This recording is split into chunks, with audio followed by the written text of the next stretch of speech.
Hey everybody, what's going on? And welcome to Guns N' Roses Central. And today we're talking about 5 things you didn't know about Matt Sorum. So the first thing is that the reason Matt Sorum never toured with Slash's Snakepit is because of Axl. Now, many people know that Matt Sorum played on Slash's first Snakepit album.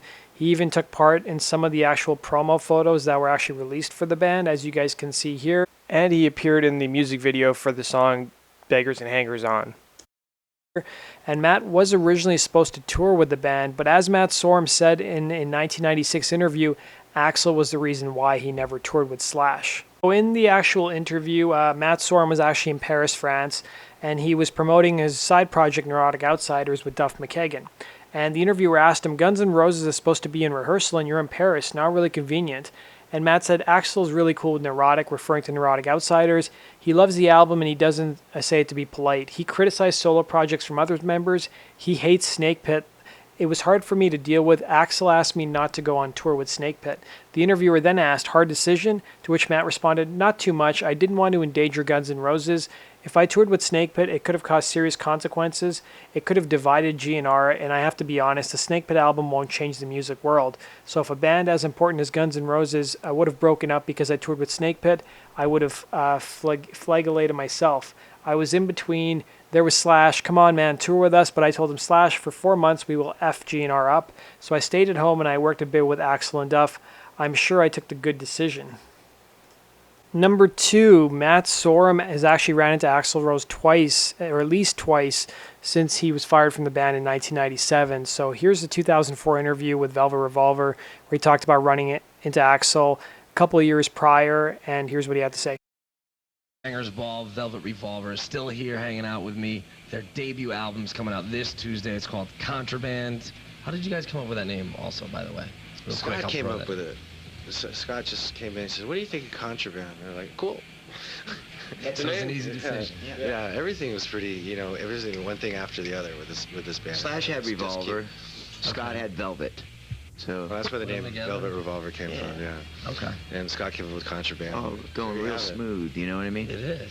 So is it great to be back on stage, you three together, or it's what? Insane. It's great. Better than ever, I think. Yeah, I think definitely we play better than ever, Bring back memories. And the vibe is... No, it's a whole new thing. It's more a high weird energy than ever, man.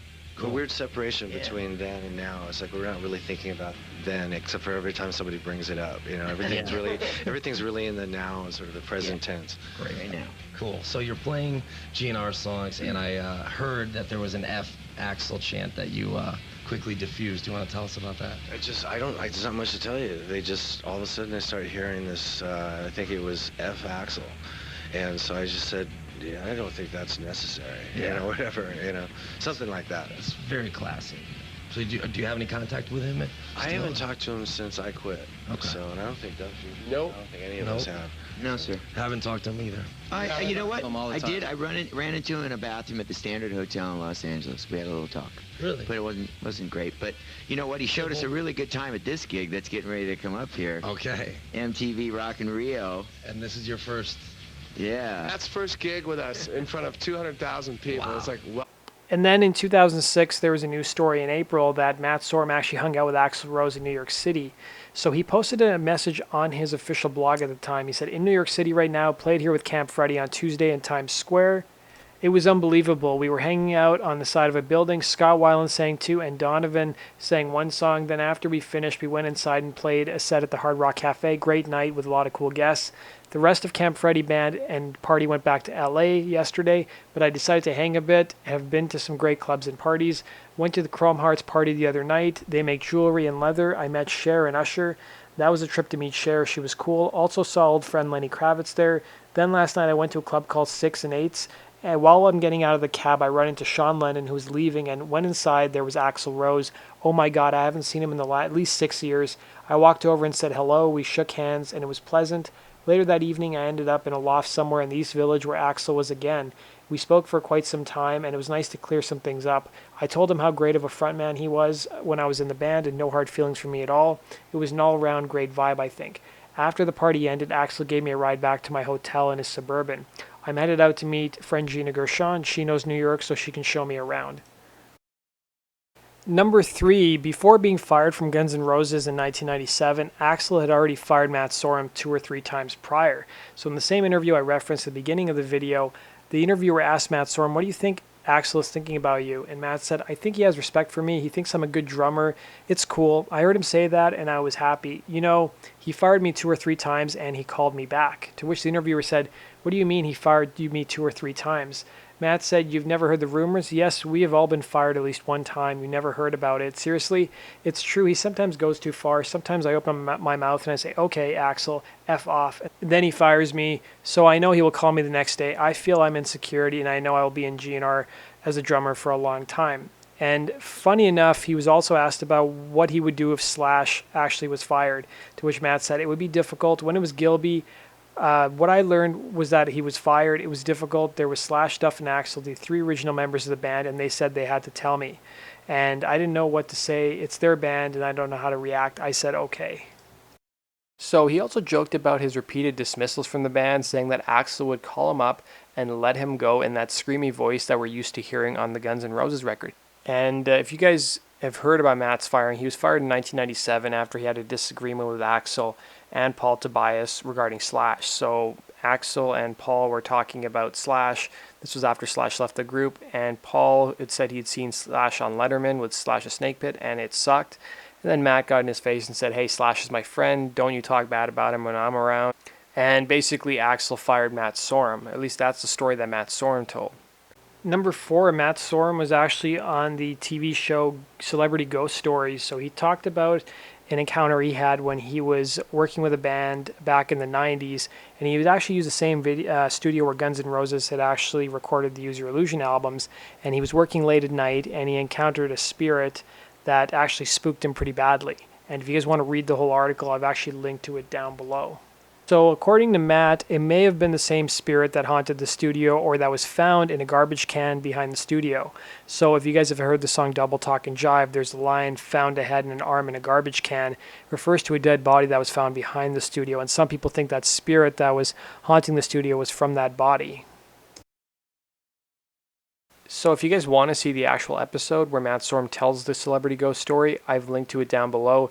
It's on a different site. I think it's on Vimeo or Video Motion. But if you go to around the 38-minute mark, that's when the actual story starts.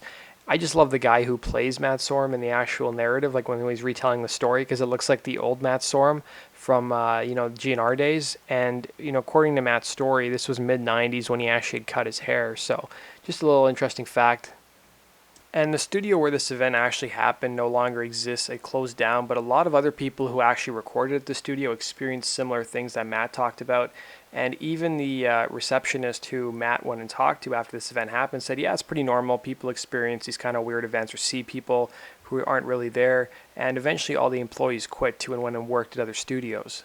So number 6, Charlie Sheen's not only friends with Slash, as we know, he also hangs out from time to time and at least had a bender with Matt Sorum. So Matt Sorum told a story about hanging out with Charlie Sheen in Vegas. So according to the story, which is on the Las Vegas Review-Journal, it's published in 2011, Charlie Sheen once went on a drug-fueled bender in Vegas with Bret Michaels and Matt Sorum of Guns N' Roses. So Sorum told the actual memory. He said his memories are blurry, but here's one of those most memorable trips. He said, "I came to Vegas with Charlie Sheen.